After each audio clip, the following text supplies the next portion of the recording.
persecuted but ass-kicking culture of Israel.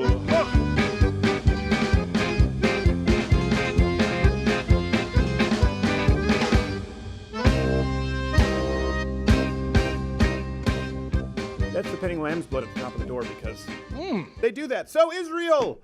Thanks to Dolav Broughton, by the way, at Dolav Broughton for the idea of Israel Cultural Appropriation Month. Brilliant. This is the Great third idea. year in a row it caught on, and we're going to be looking at, I think, seeing the best live costume every week this month for the culture to see who wins a cultural appropriation costume contest. You're looking Brilliant. I'm mighty dapper over there, my friend. You're looking I good. feel like I look more like Mary Poppins had sex with Dustin Hoffman and Hook. Yeah, you definitely look. In case you were wondering, Hasidic was the goal. We have Governor Mike Huckabee on the show. He's going to be thrilled with the get-ups. Nice. Though not as angry as Sally Cohn last year with Sweden. And then we have RazorFist on the show.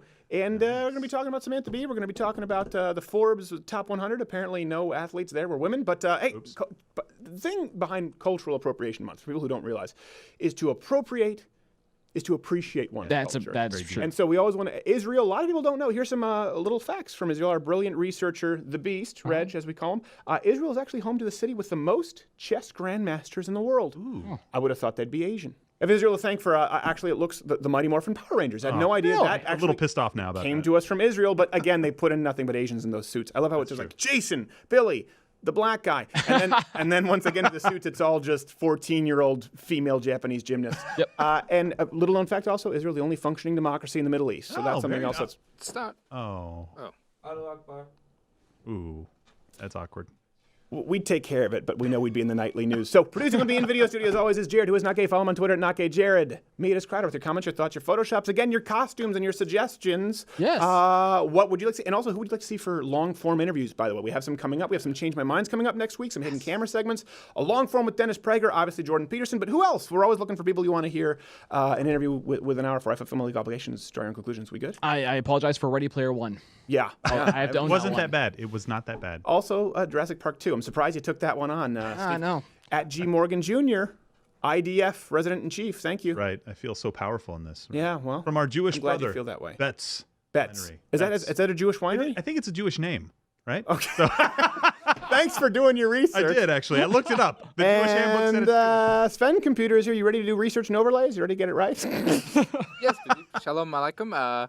I'm ready over here. You can follow me on Twitter. Don't sweat it. You can follow me at Elon Muskenstein. Okay. Or alternatively, on my backup account. It's okay. Ah! No. You think he's wearing black because of the outfit, or is he? This must be very difficult for you be as a very German It's a tough one for to the be here. German. No, I don't think it's black. I don't think he's mourning what his people did. I think he's mourning this episode. This episode. It has to be a part of it. Drop my identity. I'm fine. I'm really clear with myself. Yeah. Right, good. Okay, so news of the day. Listen, President Donald Trump has now, this is trending, invoked the War of 1812. Not really the war, but the fact that, the English colony, British colony, and Canada burned down the White House. He had a call with Justin Trudeau. This comes to us from CNN. Trudeau pressed Trump on how he could justify the tariffs as a national security issue, and in response, Trump quipped to Trudeau, "Didn't you guys burn down the White House?" referring to the war-ish of 1812. And let it go yet. Of course, listen, there's been a long-standing tension between Trudeau and President Trump. It's not a secret, and we actually have exclusive footage of the phone call, I believe. Hello, this is Canada. Okay, so this is how you want to play ball, huh? Mr. President, I absolutely... Okay, frankly, do you guys even play ball over there? Now, that is needlessly insulting. Of course we do. What about in Montreal? No. That's what I thought. Okay, frankly, this is how it's going to go, okay? You're going to stop the tariffs, and you're going to start upholding your end of the deal. Okay? Mr. President, Trade okay, deal. I and the rest of Canada won't be pushed around by the likes of you. Oh, hey, some fire. There's the spirit of the guys who burned down the White House. Excuse me? Oh, White House. You burned it down in 1812. It was a bold move. Okay, caught us by surprise. But that's just because no one expects their friends to burn down their shit. By the way, Trump Towers withstood many fires. The greatest fire. And Mr. President, that wasn't even Canada, eh? It was technically still a British colony. Okay, frankly, you But think still, you're so if you- clever. Need I remind you about the Revolutionary War? The Mexican-American War? The Spanish-American War? The Civil War? Freed those guys, okay? Persian Gulf War? World War I? The sequel? If you don't buy the Accused, there's gonna be a threequel, like Godfather 3. Mr. President, like I said, that wasn't Canada. Oh, that's right, I forgot. Because you guys bent over for the British. Unlike the people who fought them off to become the greatest country the world has ever seen, frankly, the greatest, your people bent over and took it into You, Mr. President, are a vulgarity. Okay, frankly, that's why you still have that old hag on your body. We have Washington, Lincoln, great men. Frankly, the best men. Okay, I won't be pushed around by you. You know something else? They're gonna make a coin of me. Okay? They're gonna make a coin with Trump, with my face on the side of it. You know what's gonna be on the other side of the Trump coin? No, I don't know. Me. Still me. Spanking your ass. It's almost like he takes it. Like he's whipping What I post. love about Trump the most is he's so transparent with his schedule. Like, he's not aware of it, but you know exactly. He was probably Wikipediaing himself that morning, stumbled across the page of 1812, and like, I'm gonna work this in. Hey, Peds, can you believe this shit? Look, it's right down our house. This house, not in my house. Same thing with Fox and Friends obsession. You just know, you can know exactly where he's getting his points Yeah, from. this is like breaking news for him. Hey, Melania, Kilbean said it's fake news. Kilbean says it, you know it's good. By the way, the National Institutes of Health are spending $350,000 on a new study. Or I guess they spent $350,000 to find out if lesbians are using the right form of contraception. Yeah. Leading researchers, Jenny Higgins, an associate professor in gender women's studies, there's a surprise. Yep. The study is examining, quote, unique barriers lesbians and bisexuals, keyword being bisexuals, have to adequate contraceptive care. Just so you know, the massive study began with a questionnaire, beginning with, are you a lesbian, and ending with them collecting a check. That's... That's all. And it may sound absurd. Some said the study was simply meant to parlay funding actually into their next study regarding the vexing correlation between gay men and fondness for breasts. It looks like That's correlation does not equal causation. Yes. Doesn't dig it. And another study by another $250,000 to deliberate over the new FAA rules for penguins. So that was who also happened to be gay. I should have clarified. Oh. At least they're getting into the spirit, right? See, They Steven, can't get their backs. the more it's lesbianism is not linear. It's a sphere. It's a circle. It's a circle of the spectrum. So the more lesbian you become, actually the more susceptible to pregnancy you are. Yes, that's how it exactly works. right. And they're I love how they just... It's impossible. I we love paid how we paid $3 million for that discovery. I love how they toss in bisexual. It's like, we're going to study, Yeah. we want to study lesbians and have access to contraceptive care. I don't think, and bisexuals. Okay. Done. Yeah, there we go. Cut the check. I cannot. Sven Computer, this is a true story, right? This is a true story, yeah, indeed. Beep, beep. Unlike certain parts in German history. Beep, beep. Oh, you're a Holocaust denier now. All aren't you? right. Speaking of raging lesbians. I take that back. Beep. No. Well, he's only thinking back because it's a violation of the German Constitution. Exactly. It literally is. Remember that time we were doing a bit? Recorded. Remember that not gay, Jared? We were Yep. doing, and It was a great bit. It was hilarious. I can't say that. I would never be able to go back. What? It's an actual violation of the German Constitution to say this about what. This part will have to be scrubbed from the episode. Yeah, exactly. This part will not be scrubbed from the episode, so No, you're screwed, buddy. better keep rolling those burns. Speaking of angry, raging lesbians, at least I assume so. Cecil Richards? Cecile Richards? Cecile? Not the lion. The bad one. No. Planned Parenthood fame. She sparked outrage. I hate to use it but she tweeted, the Trump administration policy of taking children from their families is immoral. We as a nation are better than this. #families belong together. So I want to make sure you understand this. Yeah.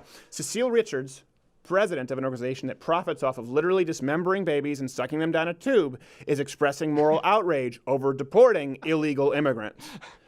Yeah. I just let that sit in. Yeah. Reminds me of the time when Adolf Hitler told Winston Churchill that he was being a total dick. Yeah. Or when Mao accused the Chinese citizens of senseless violence and scratching my tanks. I paid the money for those tanks. You ruined the wheel wells. I just bought those white walls. Why can't you use Charles? To be clear, this is. She later explained herself that after seeing all of those born alive children and tweeted her expressive tweet, which was all that money down the drain. That's really what she was upset about. That was All that money opportunity. down Needs the to be tariffs. drain. Speaking of expressing herself, and also likely a raging angry lesbian, who knows? I know she's married, but I would love to meet that husband. Samantha Bee apologized, and just as you would think, it's the worst apology. It's the worst non-apology. It's not even a non-apology. It's just bad. You know, a lot of people were offended and angry that I used an epithet to describe the president's daughter and advisor last week. Yes. It is a word I have used on the show many times, hoping to reclaim it. I never intended it to hurt anyone except Ted Cruz. Many men were also offended by my use of the word. I do not care about that. I should have known that a potty-mouthed insult would be inherently more interesting to them than juvenile immigration policy. If you are worried about the death of civility, don't sweat it. I'm a comedian. I am. I'm really sorry that I said that word, but you know what? Civility is just nice words. Maybe we should all worry a little bit more about the niceness of our actions. Okay, thanks for listening. I agree with that, but guess what? Her actions are her show.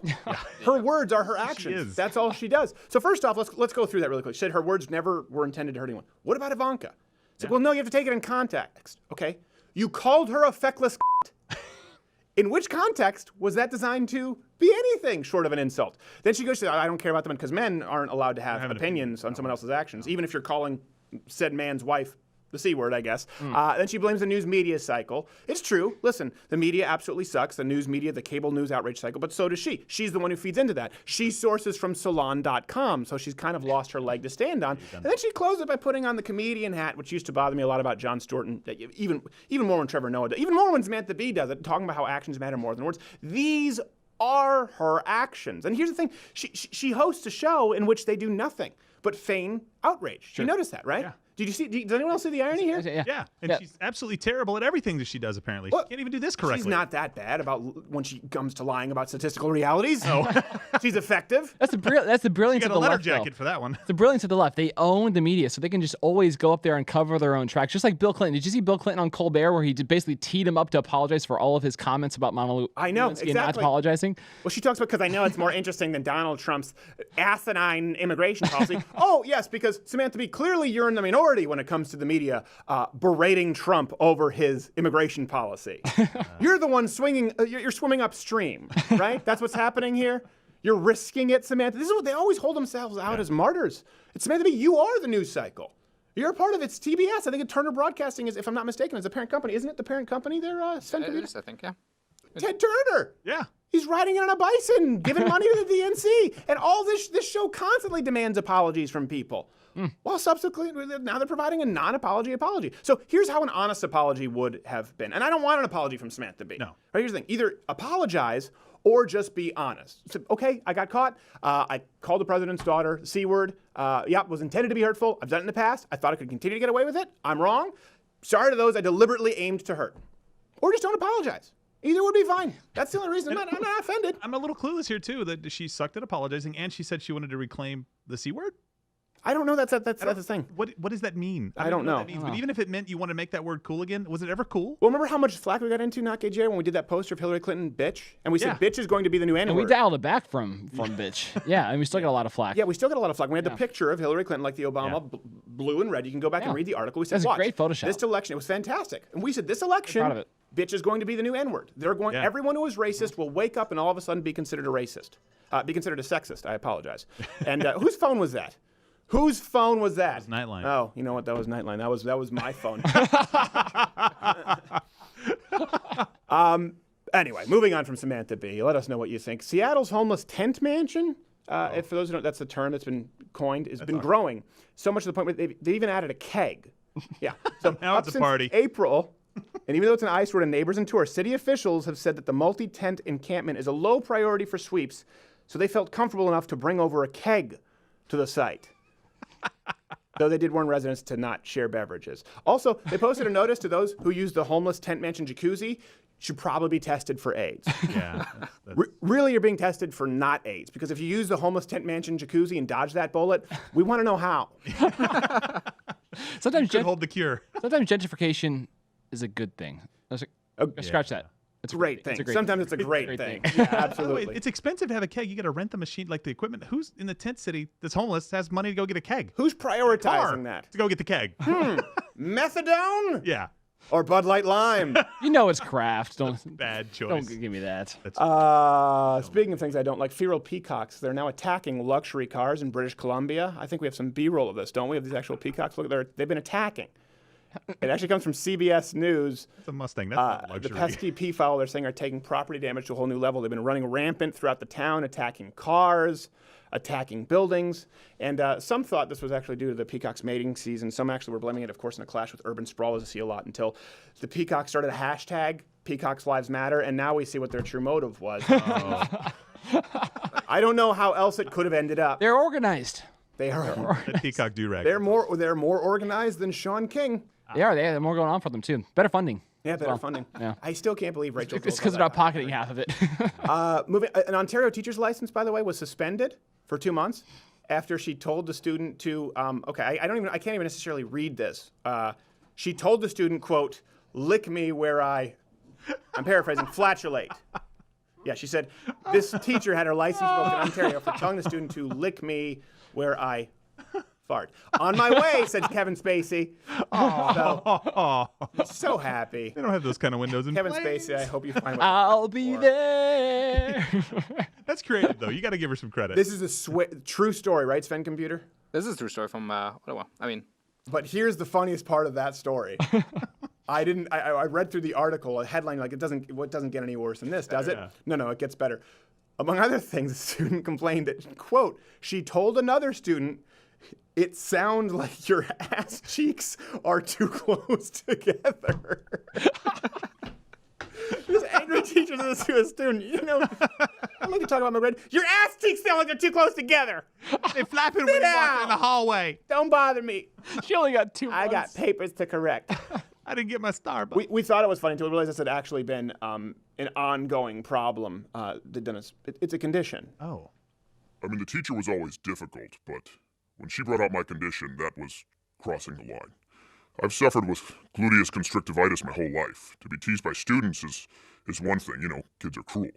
But to be called out by the teacher like that, it's beyond poor taste. But the student in question was diagnosed with gluteus constrictivitis at age 6. And despite all the teasing, claims he was beginning to make peace with it.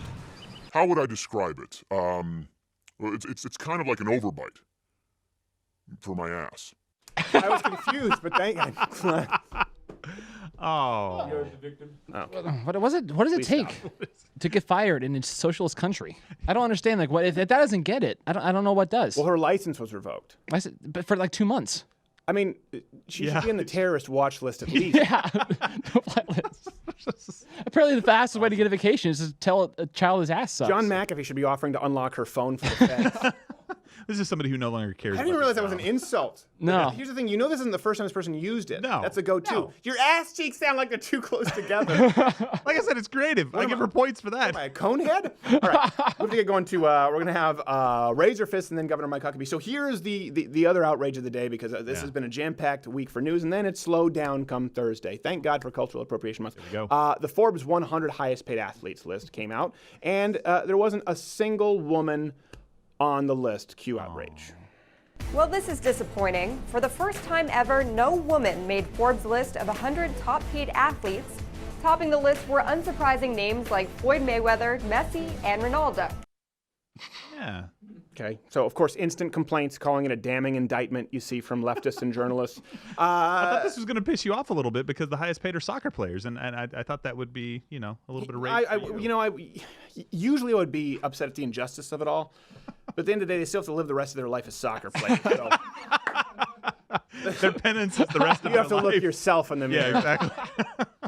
Now, the fight for equal pay in sports is nothing new. It's been going on for a while now. We've covered this. These women, they train just as hard as the men do. We inspire as many young players around the world as the men do, and so there's no reason why you need to have 100, 200 to 1 disparity in pay. For me, it comes down to simply a matter of inequity. It's not, women are not paid the same amount of money as blokes in so many professions, and I think we need to pay women more in sport. The women's soccer team is taking legal action because they want more. Players on the U.S. women's national soccer team say they're being discriminated against because they make less than members of the men's team. Okay. Well, look, even when the men's team doesn't make the World Cup like previously, they still draw more people than the women's team when they win the World Cup. Do you notice a lot of words that you hear in there? You hear, I think. Apparently, you invented a language. Don't pronounce your THs, by the way. I think they deserve more. Women feel you think you want more. I want. Me. You're welcome for that movie as well. Yeah, actually, that one was underrated. I know you got flack for that, but I still think it was pretty good. Here's the thing: athletes, they don't ever talk about earnings, which is the key. This is what it is: earnings. Athletes' earnings. Athletes get paid based on how much money people pay to see them play. Yeah. And people don't pay as much to see female athletes. People pay more money to see Floyd Mayweather than Chris Cyborg. They pay more money to see LeBron James than they do. Hey Google, who's the top player in the WNBA? No one didn't even have an answer. Like, I guess it's Siri. It's like, see Siri. And Siri's saying, I don't go back to Google. Go back to Google. Refer to Google. Nobody knows. And it's something that I don't understand. And I know they'll say, well, it's because of your male privilege. It's a blind spot. But no. Here's the thing. There are plenty of areas where women far out, they excel well beyond, I meant to say outperform men. And then I said excel, and it's like I had this hat, it's too tight. It's a wonder the Jews are still so successful in every realm of business and intellect when they have these tight hats. Despite the hat. And it's very hot. I'm quite certain I have lice. I don't think we shouldn't have got these secondhand from the costume shop. That's a good idea. Daily Stormer's going to cut this section out and be like, see, yes, I knew he was Jewish. Hear him complain. They're going to cut my part out from earlier. Beep, beep. No, they're not going to. They're going to cut my part out so that Angela Merkel doesn't have it on a loop like a morphine drip. I didn't mean it. Please don't put me in the His computer at the border. Look at the Forbes top list of paid models. They're all women. All of them. They've always been women. And this is what we were saying earlier about Mrs. America. I'm going now. Yeah, that are going to be so mad. Mrs. America isn't married. You think she needs a man? No, I'm not. She changed her surname. No. Your patriarchy is showing. Society celebrates women's bodies because they're beautiful. They celebrate women because they're beautiful. Generally, men are only celebrated for their functionality. Now, it's not that a man can't have an attractive body or face, and it's not that a woman can't be functional. It's just that men naturally tend to excel at being the biggest, fastest, strongest, while women tend to naturally excel at being far more beautiful than a sweaty, hairy guy. It's not even about who's the most popular, because, I mean, you can argue Ronda Rousey is popular, but no one's watching her stuff. And athletically, even the weakest NBA players can mop the floor with her. Right. Kevin Durant, for instance. I'm sure he can, when he's not spending his money and time destigmatizing anorexia. Friend of the show, Andrew Bogut. Andrew Bogut. Yeah. Give him 6 weeks of training. Yep. Watch Ronda Rousey tough girl thing, or an angry lesbian Brazilian named Amanda Nunes. So here's the thing: men are they're gonna do better in paid sports. Well, women tend to dominate fashion, glamour, modeling industries. Now, here's the thing: but when you look behind the outrage at women not being on the top athletes list, it's this desire to completely erase the differences between men and women. This is what we've been talking about. This is what everyone else out there knows. Have you noticed, by the way, YouTube's bizarre obsession with tranny makeup tutorials on the trending page? How many do you need? There's like one style. There's one genre of makeup. One tutorial should do. Well, because it's in tandem with there's a real push for tranny cover girls, tranny Playboy playmates, tranny women of the male women of the year. I don't get the obsession. It's so confusing. What's so funny is we talked about this in some of the angry leftist atheists on Twitter, like, oh, that's based on your own search history. No, it's not, dummy. I'm not saying it's the trending list on YouTube. Yeah. It's like makeup haul and tranny with rouge. I don't know why they're pushing on us. I think I do. It's the same idea. They want to push men into this female-dominated industry, just like they want equality of outcome with women in sports. They want equality of opportunity. Here's the thing: we've always talked. You can either have equality of opportunity, or you can have equality of outcomes. Right. That's it. You cannot have both. Yeah, and you always want equality of opportunity. That's the only thing you ever want. Just a fair shot to do what you do. Equality of outcome results when you have things like affirmative action, when you have things like specific scholarships for race or gender. What happens? It actually removes the opportunity, the fair opportunity to someone who can earn it, to give it to someone where it is unearned. Equal outcomes. Look, let's use this analogy here in sports. Okay, if we say, you know what, there's only $500 million for soccer. I know there's far more, but let's go with what it deserves. There's only $5 in soccer. Okay, so you have to separate it $2.50 equally to the men and the women. When the women lose to high school boys teams and people don't want to watch them play, what does that mean? That means there's going to be far less money for the sport that would be profitable, where men deserve the opportunity to earn their keep. They don't get the opportunity to earn it. Equal outcomes ensured equal outcomes cannot result in equal opportunity, and I don't know why it's hard for women in sports is such a perfect example of the free market at work, because even women don't want to watch other women in sports. No. It's not a thing.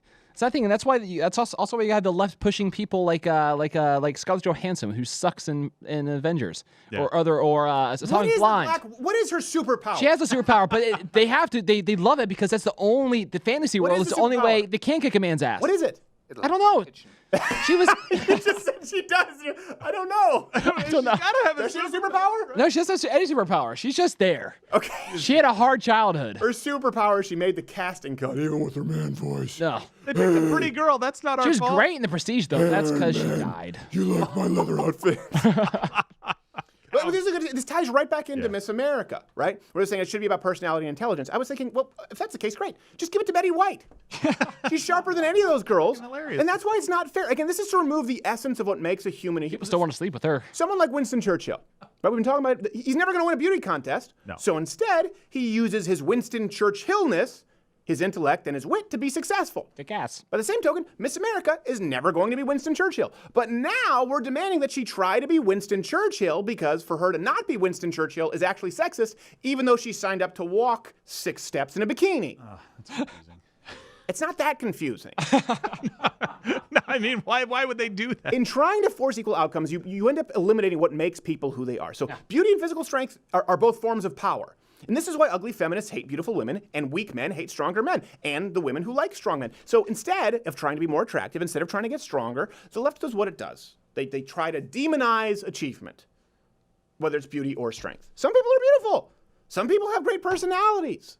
For some, it's great physical prowess. Not all people are born with all the things. Nope. And that's okay. I've tried. Well, and every time you do equal outcomes, you get rid of greatness because you have to bring other people down. Nobody can be great anymore. Nobody can be super beautiful or can be LeBron James. I know you hate him. Whatever, fine. Right? You always Wait. equal. When did Knock Jared start hating LeBron James? No, I don't hate him. No, I know, but No. you said some bad stuff about him in the past. We know about that. What, you're mad at him now? No, I just think no. I'm not mad at him. Did I'm he- mad at all of Did he ask for his Cleveland. high school for it. ring back?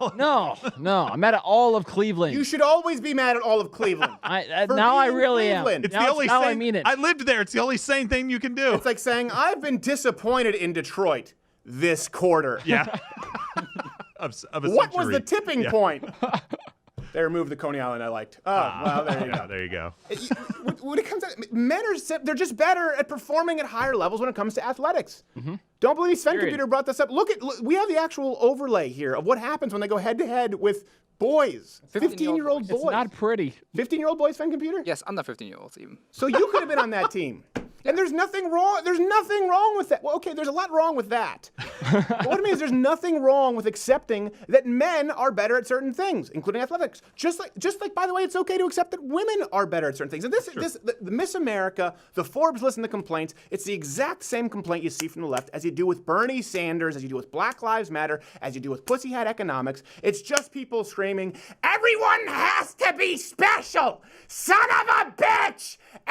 No, when everyone's special, right? It's The Incredibles. Bernie Sanders needs to watch The Incredibles. Gretchen Carlson needs to watch The Incredibles. Anyone mad about the fact that women are not making more than Floyd Mayweather, arguably the best defensive boxer of all time, need to just watch The Incredibles. When everyone you declare to be special, then nobody is. We're so concerned about correcting papers with a red pen now that it's banned in certain states and provinces because it might hurt someone's self-esteem. But let's not actually acknowledge a kid for an area where he's talented. Let's tell them you know what helps a kid's self-esteem? You know what helps a girl's self-esteem or a boy's self-esteem? Is finding what they're great at, discouraging what they suck at or what is destructive, and pushing them on down that path. You can't do that when you're guaranteeing equal outcomes. We'll talk more about that after the break. We have to get to RazorFist, and then I think Governor Mike Huckabee and RazorFist after.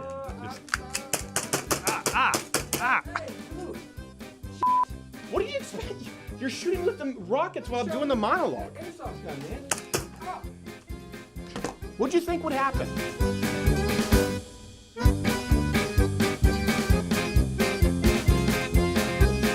Mug Club, come join the Mug Club, come join the Mug Club, because the tumblers suck. Mug Club, come join the Mug Club, come join the Mug Club, so I can eat some cheese. Cheese!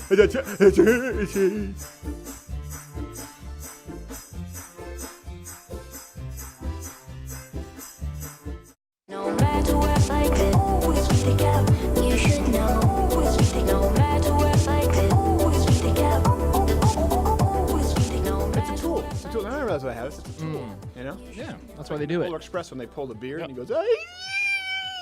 Only I own all the banks. So our next guest, always a fan, one of my favorite guests on the show, and I'm hoping that him appearing on the show, more people are going and checking out his YouTube channel. He's on the Twitter at RazorFist with a 0.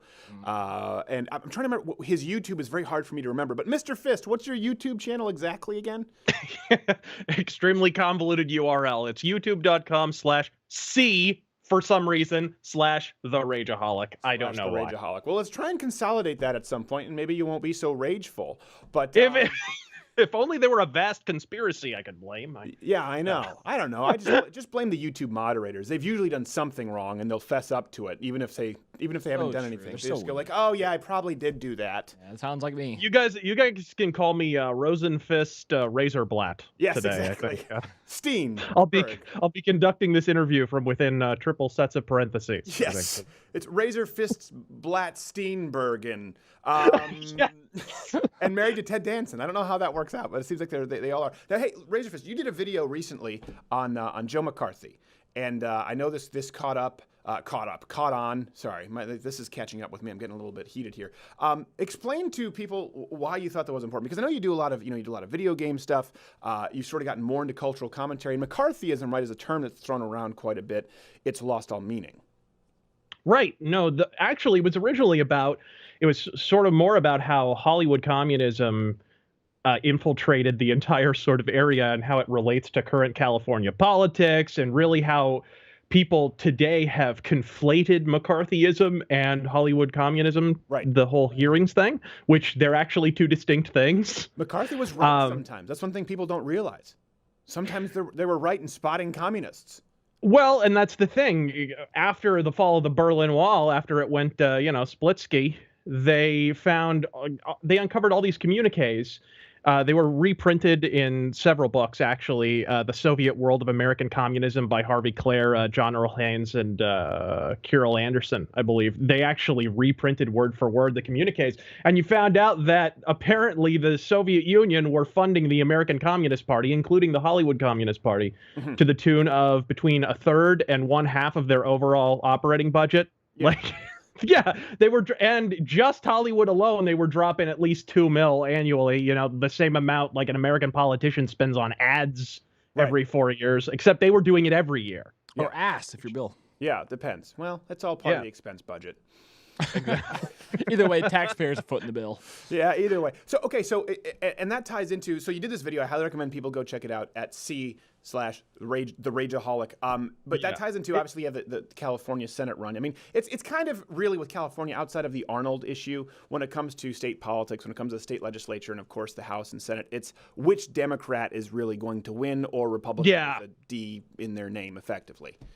Well, yeah, but how badly did Jerry Brown have to f*** up as governor to get a Republican within 6 points of victory in California? It's a good point. That state is bluer than Jared's balls over there. If you put you could put a D next to Trump's name, they'd elect him king without even checking. Yeah. How do you even do that? What, did he hide their hash brownies? How does that even work in the state of California? I am constantly vexed at California. There was an article that someone just tried, I think at the New York Times, they tried to pass it off as though it was a great state for business. It's actually not. And if you remove Silicon Valley, it's not growing at all. And I think LA, for the first time, has seen population stagnation, if not decline, relatively speaking. I don't have the numbers in front of me, but compared to Texas, and you have a lot of Californians moving from California in businesses. You have State Farm, Toyota, Liberty Mutual to Texas, but then they bring their policies there. So I really just think it comes down to Californians are often retarded. Yes, speaking of Jewish appropriation, it's it's a mass exodus, is what it is. Yes, it is. They get here and they're going to start, instead of bitching about manna, they're going to start bitching about, can I pay more taxes? There's no state tax and a surplus. How do you live here? I feel like I should pay more.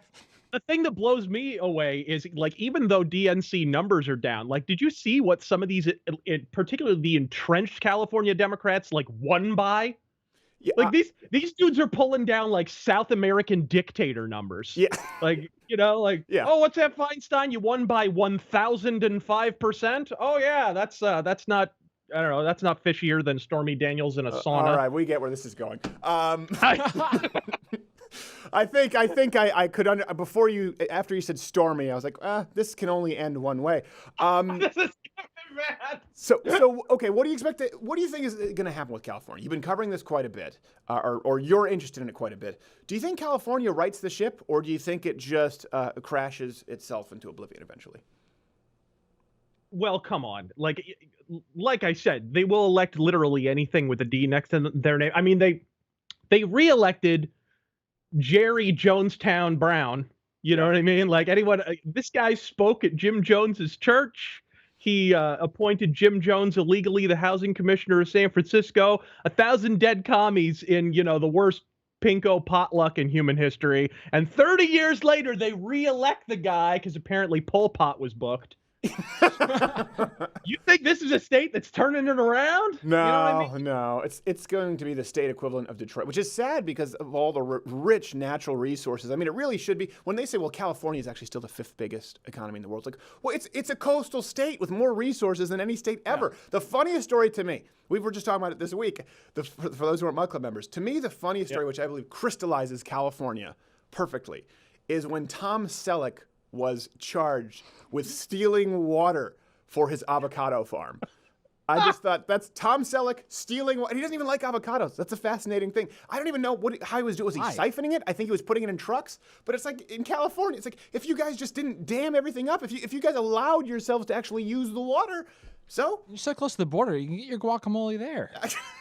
How else are you going to grow that? How else do you grow that magnificent mustache? You need a sod farm under there. You got to nourish it. You would think so. Smearing it into his face. I think we've about tapped this conversation. Basically, in California, it doesn't matter if you have a D next to your name in San Francisco, a D in your take whatever your pick is here. What's your thought on the? We were just talking about this earlier. I would imagine you have a lot of thoughts on this because it's kind of more cultural, social. People complaining that no female athletes are amongst the top paid in Forbes 100, and they've removed the bikini and obviously evening gown from Miss America. It's like there's been a crap storm of just destroying the idea that women can be beautiful this week. It really is. When I heard that, I naturally assumed the fix was in for Amy Schumer, but then I remembered there was actually a talent portion. So no, sadly. Good Lord, you are unless Shrill is a talent. But. Yes. Well, or your vagina smelling like a barnyard animal and tagging that with the exact same joke 15 times. No, I mean that's what we were talking about earlier. If it's about intellect, if it's about personality, send in Betty White. She just cleans house. It's a beauty pageant. Well, that's the thing. If I want to watch some broad tell me what charities she donates to and, listen to her demonstrate Tibetan throat singing, I could always date an anthropology major. It's not hard. They're all over catmoms.com or whatever the hell. It's funny that you say that. I thought it was, I forgot. It's Tibetan throat singing or Mongolian throat singing. It is Tibetan. Oh, yeah. I had a cab driver in Los Angeles. Can't do it. Do Tibetan throat singing, and he wanted me to do it. Was like the he's like, do it with me. It's kind of going and it's basically whistling and humming at the same time, and it sounds like when Jim Carrey in Dumb and Dumber said tractor beam. Sucked me right in. I had a cab driver who would not let me off the hook without Tibetan throat singing. So why do you know about it? Well, you see, I have a past at a Tibetan monastery. Actually. Yeah, I can imagine. And then Brad Pitt came and made that crappy There's a lot movie. you don't know about me. But it is. I mean, we were just talking about this. Have you ever sat down, because all the top models paid are women, have you ever sat down and been angry and said, why are these women being paid so much money to be on the cover of these magazines, and gotten bitter about it? Yeah, I don't know about you, but my head doesn't hit the pillow at night without thinking about, how much Cindy Crawford was paid for that shitty Doritos commercial. Or Elle Macpherson for her poor performance in The Edge. That's the only negative in that film. It's still a positive, let's be honest, but she wasn't great.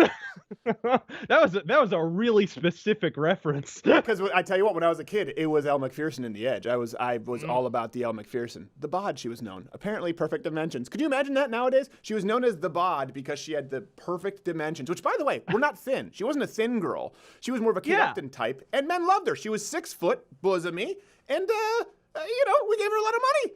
Almost like it's a pageant or something. You know what I mean? Like it's a pageant. Can you imagine this metric being applied anywhere else on God's green earth? Any other pageant, like, welcome to the Westminster Dog Show, where we'll be handing out first prize ribbons if you lick your balls and chase a laser pointer. You know what I mean? Like, it doesn't really work that way. You're supposed to stand there and linger your hand uncomfortably near my dog's balls for 45 minutes. Okay, right.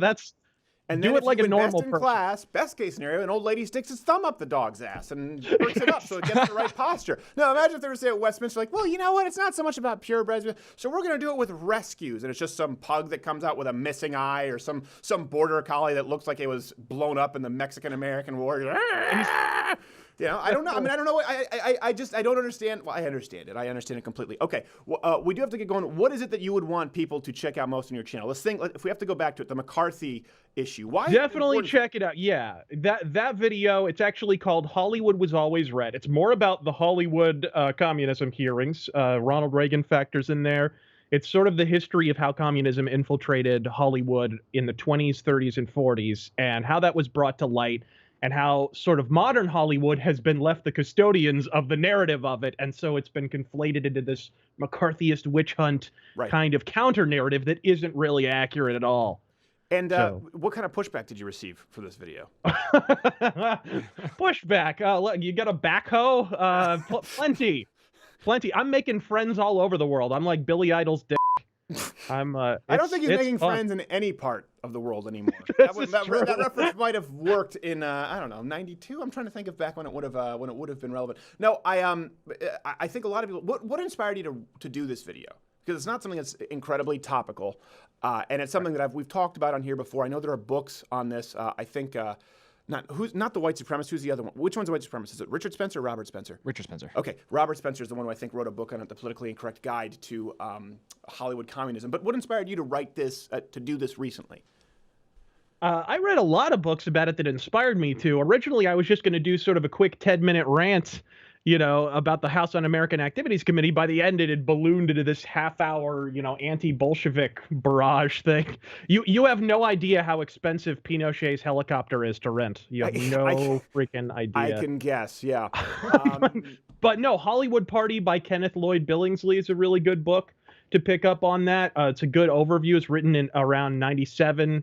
I know Ann Coulter wrote one more about McCarthy called Treason, I want to say.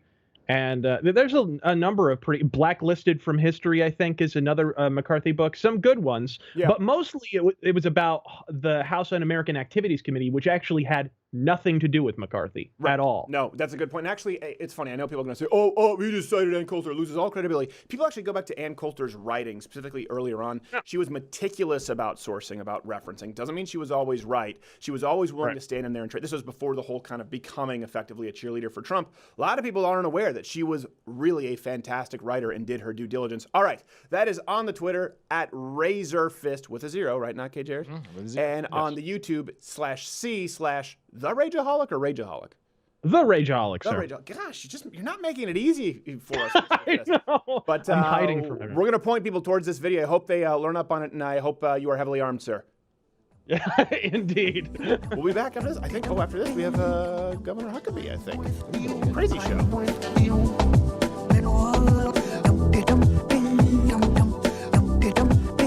Hey, one live read of the week. Listen, if you enjoy Cultural Appropriation Month and other festivities that YouTube would never allow natively on its platform, please do join it. loudwithcreditor.com/mugclub. You get access to the entire CRTV lineup, this wonderful hand-etched mug for $99, $69 annually if you're student, veteran, or active military, and of course you get the daily show. It's what keeps this channel going because no one knows what's going to happen with YouTube or social media here in the future. Also, if you don't want to join up at Mug Club, because you're a cheap bastard, you can support our sponsors. We only have a handful. The biggest one has been Walther for a long time. They've re-upped with us, and by the way, for those who were looking earlier, this was an airsoft gun. So Walther, I highly recommend for a home defense pistol. Their PPQ, this is a replica of that as an airsoft gun with which I shot Palestinian terrorist earlier today. I think was it Umarex? Umarex, yeah. If you're looking for airsoft guns too, not only a pistol, they're really good quality. Pretty accurate PPQ. Walther does everything very well. Yes. And that's the thing. It makes it really easy for a sponsor of ours. A lot of you I know are gun enthusiasts, and a lot of you are saying, hey, what should I do for my first firearm? Okay, they have their PPQ, that's their full size. They have their PPS to carry, and then they have one that's in between. All we ask is that if you go to a shooting range, understand they have the balls to support this show, where a lot of firearm companies are afraid. They actually play ball with the left.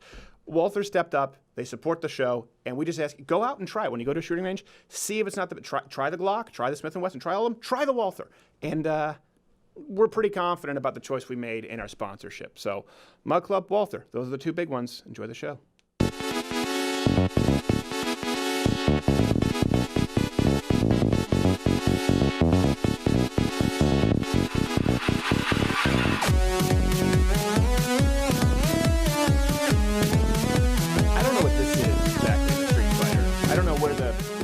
can tweet me at Escreditor. Something fancy. I don't know what Hadouken means either. They could be saying something incredibly profane in that video game, and I play it, and kids play. You have no idea. No idea. No idea. That's what we need the rating supporting systems. their culture. We did Japan last year. We missed that boat. Our next guest, I very much appreciate that he's come on the show, and I know he's not feeling that well, so you can. He's been on the show many times. You can follow him at Gov Mike Huckabee. He's the host, of course, 8 and 11 on TBN now. The show Huckabee. Governor Mike Huckabee, thank you for being here, sir. Hey, Stephen, great to be with you. And I hope you forgive me for not dancing the Shalom special there, but I'll have to take you up on another opportunity. That's okay. Well, I hear it sounds like you're at death's door with your, is it a bronchial thing or is it pneumonia?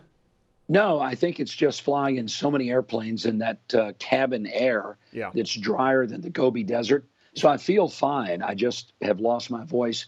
And maybe it's screaming at the television because occasionally I'll flip over to CNN or MSNBC, and I found myself uncontrollably yelling at the screen, which I've got to stop doing that. I was going to say, really I mean, if people don't know what's going on, your neighbors are just going to be saying, well, it's that point. He was very sharp, and now he's senile. We never thought it was going to happen with Governor Mike, but here we go. It happens. Yeah, it happens. I feel the same. We have to read Salon and HuffPo every day. We have to we read through leftist sources more than conservative sources to try and know what they're saying. And I know you've always done that. You've always been, we've talked about this with you on the show. You've always been so formidable in debate. You've always been very straightforward. You don't shy away from what you believe, but polite. And we've tried to talk about that. There's a way to be civil, but you don't have to lie about finding common ground where there isn't any. Why do you think so many people miss that? They think it's one or the other nowadays. That was something I've always wanted to ask you. You know, I think Stephen, it's simple. A lot of people don't take God seriously, but they take themselves incredibly seriously. Right. My view is don't take yourself too seriously. Take God seriously. And don't ever think that the whole world is all about self.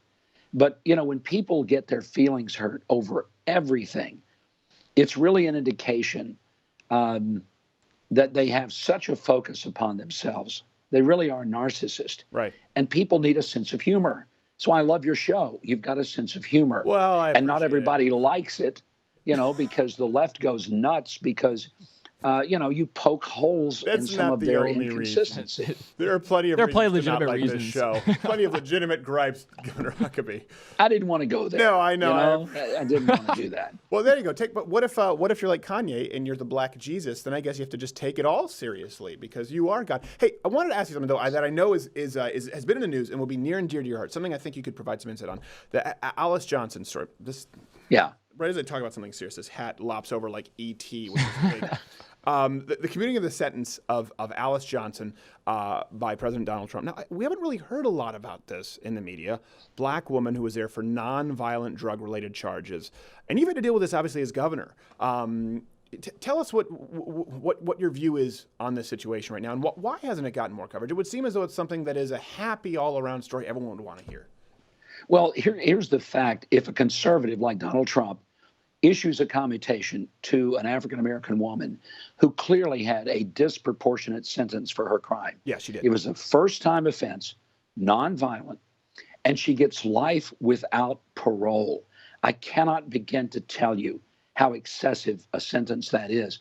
Stephen, most people who are convicted of murder will end up serving 7 or 8 years. Right. That's just a fact. Some will have maybe a life sentence, but get out after a number of years. Right. Life without parole is the kind of sentence that you give to somebody if they've murdered a cop, if they have raped and dismembered a child. It is not what you give to a great-grandmother. By the way, she's already served 22 years of the sentence. She has lost that much. Now, a lot of people say, well, you know what, we've got to be tough on crime. I get that. Sure. But we should not be so tough on people. And I'll put it to you this way. My prison director when I was governor, great guy named Larry Norris, and he used to say, we're locking up a lot of people that we're mad at rather than the ones we are afraid of. Right. And I think that really settles it because, look, it costs probably in the neighborhood of $35,000 a year in a federal lockup for the taxpayers. Now, I'd have to ask, as a taxpayer, how many of us are really excited about locking up great-grandmothers for a crime committed 23 years ago, adjudicated 22 years ago, and her still being in prison for no particular valid reason after all this time? I don't know. I'd imagine maybe like Bill Cosby to draw some press off himself. I'm trying to think of Sending her home and reasons. giving her universal income would actually be cheaper. Yeah, it would actually be cheaper. Well, here's the thing. It I will. also don't want to conflate the issues because the left, they've been so wrong about some of these sentences or wanting full pardons. Remember Tukey Williams, and they were complaining to Arnold Schwarzenegger, going, this guy was actually one of the founding members of either the Bloods or the Crips, had killed, I think, 4 people in 3 different shootings, and refused to, his entire life, give up information regarding other members of the gang, but he wrote a children's book. So everyone was campaigning, saying, well, you need to make the phone call. This guy I think he had the death penalty, if I'm not mistaken. I think so. And this was very different. I'm going, well, hold on a second. It's one thing to write a children's book on how to avoid gang violence. It's another thing to actually save children's lives if you could give up the names of people who are out there still killing. This wasn't one of those cases. I encourage people to go read up more on the Johnson case. And have you had some situations like this where you had to do this as governor? Oh, absolutely. And it's a tough call. I mean, I had 1,000 cases a year that would come to my desk. Carried out the death penalty more than any governor in the history of the state. Not something that I would take any pleasure in because it's a horrible, horrible thing to have to do. But I also probably issued a record number of commutations, not as many outright pardons. And there's a difference. A lot of people use that term interchangeably. Very different. But, Stephen, here's the reason. A lot for of people the who don't know, cases- really quickly, I know you know, but for people who don't know, pardon basically erases the conviction. Pardon says you're no longer a felon. You can vote. You can buy guns. It's as if you never committed the crime. Commutation reduces the sentence. And most of the time, a commutation reduces it to time served. In her case, she walked out the door. In some cases, you commute to a specific term. Let's say a person has been given 60 years. They've served 5. You commute it down to 10. And maybe they serve 2 more years, and then they get out on parole. So there's a lot of different, all of it is under the banner of clemency. Right. But what I was going to point out is that, a lot of liberals say that they believe in sentencing reform. That is until a conservative actually does one. I can tell you there's no political upside to Donald Trump having done this. The conservatives, a lot of them will be mad at him, and the liberals will never, ever, not one time, give him any credit for looking at this African-American grandmother, great-grandmother, and stepping in and writing an injustice in the disproportionate sentence. So, I experienced this. When I would do one and people say, oh, you need to, commute this sentence. I do it. And guess who beat me up the most? The left. Yeah. Because they didn't want me to get credit for having a heart. They wanted to say that conservatives, hate people, especially minorities. And that's a It's soft not way of true. doing that is I hate the term compassionate conservative. Well, I'm a compassionate conservative, implying that all other conservatives are what? I just say, no. I'm a conservative. Don't hit me with that label. But final question on this, and then I want to move on to the Philadelphia Eagles. Let me ask you this, because in Sweden, they basically get glorified apartments, right, for prison. Do you think that prison should be more about punishment or rehabilitation? Because in Europe, it's so far the other way, where it's almost not a punishment in some of these countries. And in the United States, a lot of them don't get rehabilitated. And that's one issue where I've talked about. I go back and forth. I think they need to be punished, but I don't know that the system works. Well, I can assure you that when you lose your freedom, it is a punishment. And, people used to say, all these people in prison, they've got it so well, so good. Well, they don't. I've been to every prison in my state and always said, if you ever hear that I've committed a crime and it's a state crime, I guarantee it's a lie, because I would never do something that would subject me to spending one night in one of our prisons. I ran them. I knew them well. I would never want to be there. If I commit a crime, by gosh, it's federal, because they're a lot better in their prisons. But having said that, Be selective. There you go. That's the headline. That's right. Governor Mike Huckabee says, be selective in your crime. Commit federal. If you're going to commit a crime, Well, foreshadowing. do I a appreciate federal that. do a federal offense. But I think what we have to recognize is that the real goal ought to be correction. I mean, that's the goal we have with our own children, isn't it? Right. If our children do something that's wrong, it's not that we want to punish them because we get some delight in watching them suffer. Our delight comes when their behavior is corrected. Now, in order to do that in the really penal system, the necessity is making sure that whatever adjudication is given, it not only fits the crime, but it has the best likelihood of bringing the outcome to be some level of correction. Yeah. Let me give you an example, Stephen. 88% of all the inmates in the Arkansas prison system are there for a drug or alcohol-related crime. They were either drunk or high when they committed the crime, or they committed the crime to get drunk or high. Yeah. Put that into focus. what we need is not more people locked up. We need more people who are in some type of effective treatment program that gets them out of the drug and alcohol addiction. And I'll be very blunt with you. The only programs that I've seen effectively work are faith-based programs, and those have to be voluntary for the inmate. You can't force people into a faith-based program, but it's the only thing that works because these are people messed up on the inside, and you can't just change their behavior by reconditioning. And it's a vicious cycle. Like you said, they're either doing it because they're drunk or high, or doing it to get drunk or high. It's the wild turkey or the egg classic. Or going to therapy so they can get back out and get drunk and high. Yeah, exactly. I know someone who their relative, I will not say who, but this person knows who they are, went to the insane asylum a long time ago. And she was so manipulative and so difficult, they opened the door and said, please leave. You are free to go. So hopefully a little bit better than that. Speaking of insane, let me ask you this. The Philadelphia, I was about to say Flyers because I'm a Canadian guy, a hockey guy. I was about to say Philadelphia Flyers. No way. Philadelphia Eagles, the White House. You said you would have handled that situation a little bit differently. I'm curious. What's your take on this? Well, let me first of all say the Eagles tried to set the president up for an embarrassment. Right. The whole team was invited. They all cleared security, and then it became known that when it got down to it, only one of the Eagles, maybe two or three, would have even shown up. And so it would have been an embarrassing situation, not just for the president, but for the Eagles. But they didn't care. They wanted it to be that. But what I suggested was, I think the president should have said, as many of you as want to come on, and then show them the time of their lives. Give them all kinds of White House swag, take them up to the private quarters, walk them through the whole, the whole facility, and absolutely make it the best day of their lives, and let them go back and say, "My gosh, the president treated me like a king." I think it would have been a great way to do the totally unexpected thing. And in politics, I subscribe to the view: do what people least expect you to do, push them back on their heels, and never give them the pleasure of having you do what they thought you would do. But they are professional football players, so it would be pretty hard to exceed expectations at this point. You're going to say something there?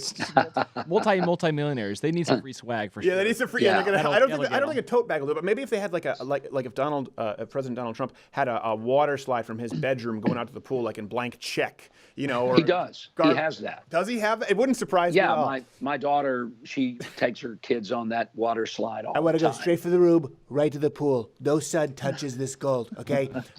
It would be. They would go back and they would say, "Listen, it was a lot of fun." I do wish he just wouldn't have made it so public. I just would have not said anything and invited another team who would have been happy to come and then have them there. There are a multitude of ways I could handle it. I do like your idea. Your show is on TBN on Saturdays at 8 and 11. Right now, it's called Huckabee. Is that different? Yeah. Wasn't your other show called Huckabee? It was. We couldn't come up with a better name. Okay, I'll tell you, the show is very similar, except we're doing it in Nashville. Okay. We have an amazing studio. Big theater. We have about 1,000 people that come be part of the show. Wow. And it's enough politics, Stephen, as you remember from my Fox show, that it's fun. But we do a lot of things that are not being done on TV anymore. We've got comedians, acrobats, a lot of music. Of course, we're in Nashville. Right. You're going to have music on the show. Yeah. And it's a fun, wholesome, entertaining variety show. I think people will enjoy it. And you don't have to spend as much time anymore in that cesspool of where dreams go to die in New York City. You get to spend more time in Nashville. I do not go there very much, which I much rather go to Nashville every week. Well, you know what? Maybe we'll come out sometime to the live studio audience and do a show here on this show about your show. It'll be like Inception, the shows within the shows, and we'll bring out Yakov Smirnoff and have him tell a few jokes. I love it. All right. I love that. Thank you. At Gov Mike Huckabee. You can watch the show on TBN 8 and 11. Thank you so much, Governor. Go heal up. Drink some honey tea. I will.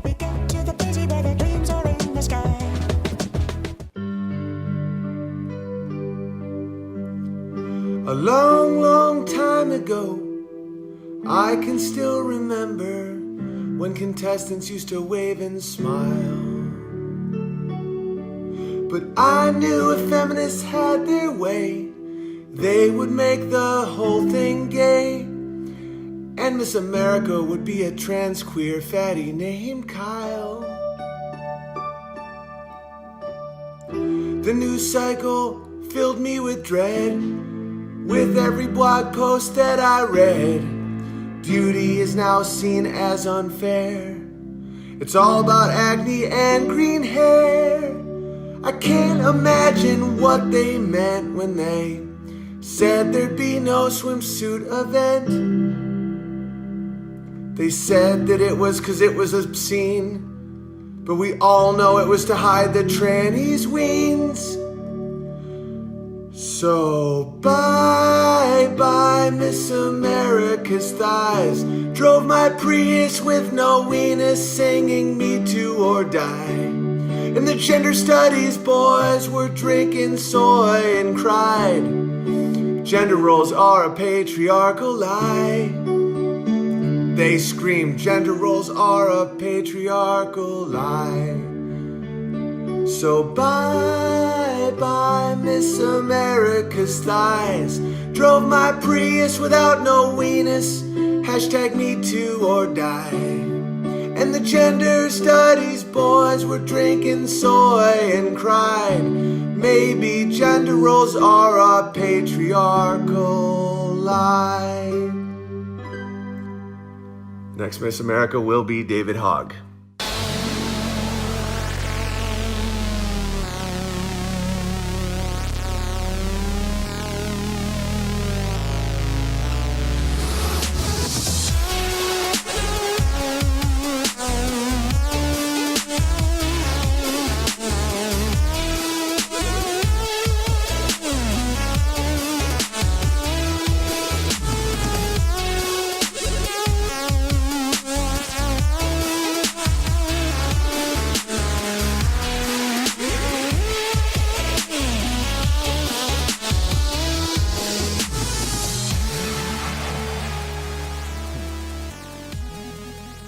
Does hair float?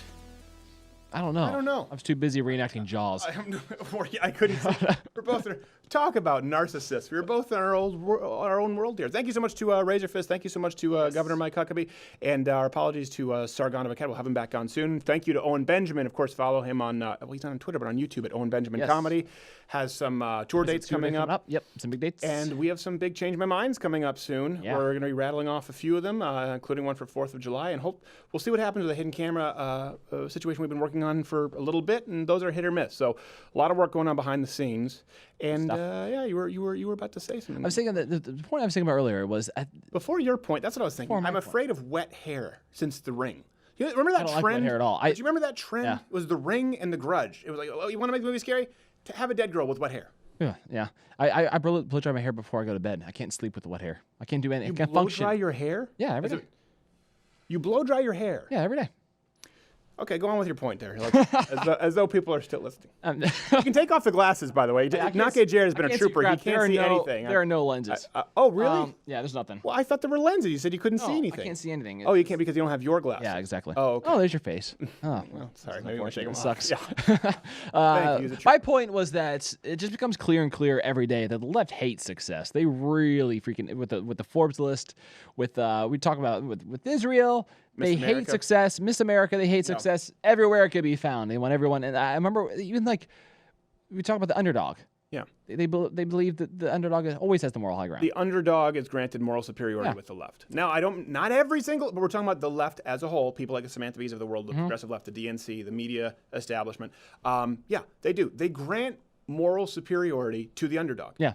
If you're an ugly fat feminist, you are granted moral superiority over the woman who trained day and night and got ready for Miss America. and donates her time to charities. Yeah, right, exactly. Because she's pretty. Because she's pretty. Yeah, I even like I think about the movie Rudy. Like I think most of us grew up with that thinking like, oh wow, what an inspirational story. Then I got older, I'm like, that's kind of BS. Yeah, he didn't really deserve it. He didn't really deserve that. It's a feel-good story because everyone else feels sympathetic for him because he worked really hard. But the truth is, it would have meant more if he'd have earned his spot. And you know what? Rudy could have maybe earned his spot somewhere else. Yeah. Yeah, and what's funny is like I can't think of. There's times in my life where I was given something that I knew I didn't earn, and it felt like one instance was when I went to a guitar. It was like a showcase kind of thing, and I did a guitar solo, classical guitar. I'm awful at classic guitar songs.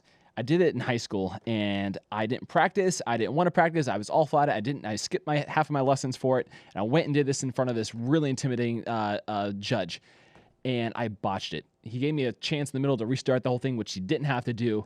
I did the whole thing, and I got to the end where they're passing out the awards with everybody else. I'm thinking like, oh my gosh, all the friends, every person I've ever had a crush on is here, and I'm going to just melt when they give me an honorable mention.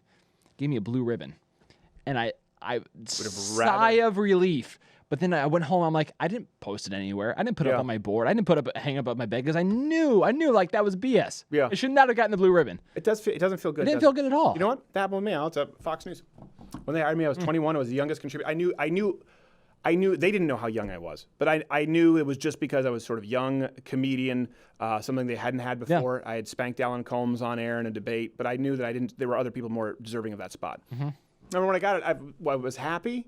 But then in contrast, I worked so hard when I was there. I moved to New York City with no guarantees, by the way. It was like you were paid per appearance, and then it ended up being like this kind of, paltry retainer when I worked for those who are coming on. A lot of people don't realize I was at Fox News for 4.5 years as an on-air contributor.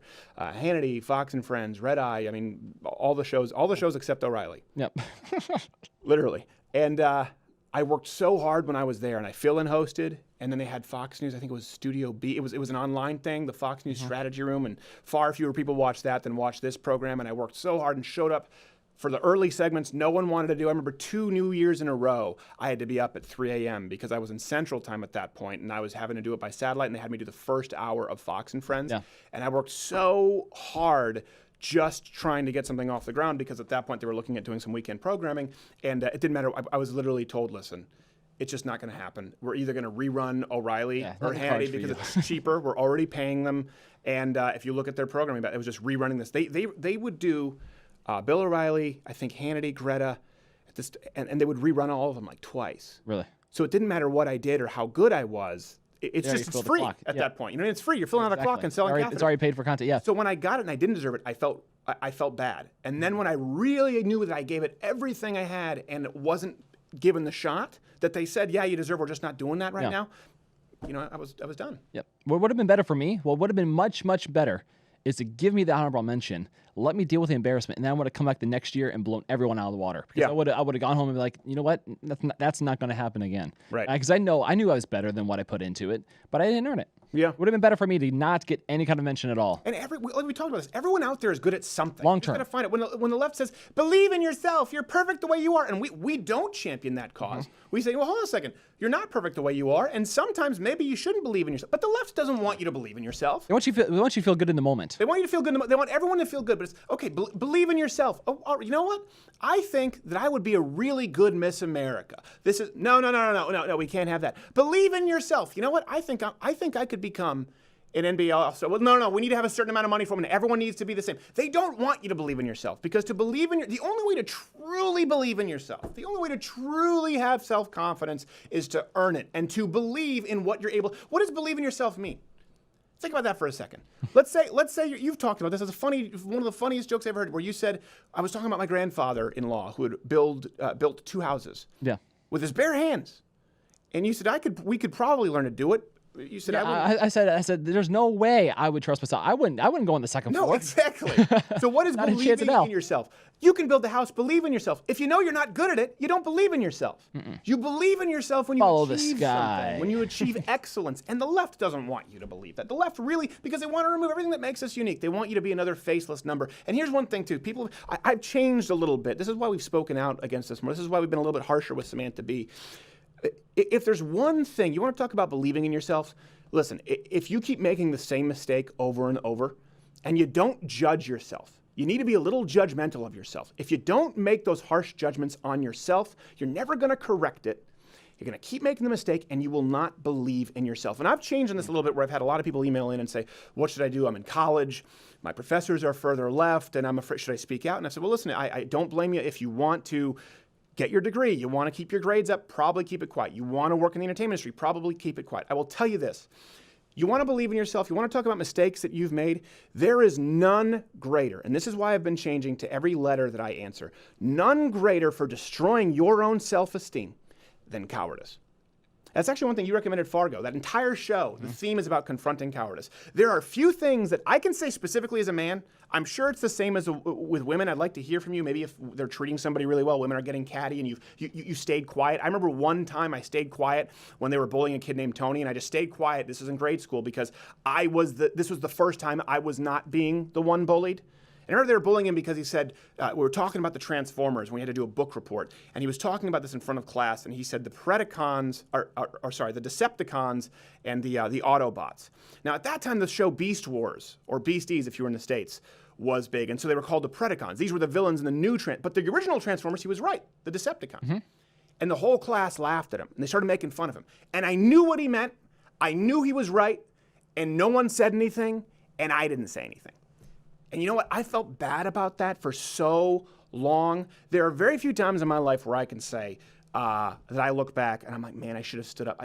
I should have stood up. I should have said something. There are a couple others. Some are personal. Maybe I'll get into it at some point. Maybe I won't. But I tell you what, those are the things that keep me up at night. So if you want self-esteem, you want to believe in yourself. Be your own rainbow.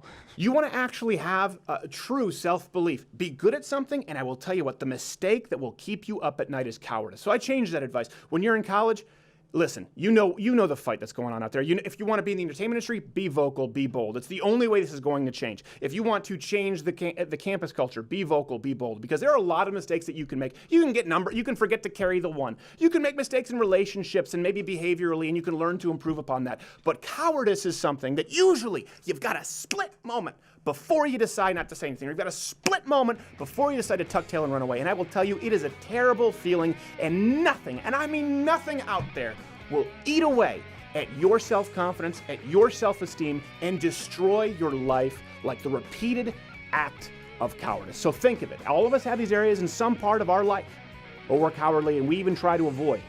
Or maybe it's some instance that you know you acted wrong, you acted out of cowardice, and you need to fix. Do it. Do it, because I guarantee you do that right away, it's going to be a weight lifted off your shoulders, and all of a sudden you're going to have self-esteem. And you don't need equal outcomes. You just need to do the right thing. There is nothing more toxic to your soul than repeatedly acting out of cowardice. Believe me, I've done it. You'll burn for it. I know what I'm talking about. We're going to see you next week, Monday, a big Change My Mind. Speaking of which, I think that's pretty bold. I might get shot.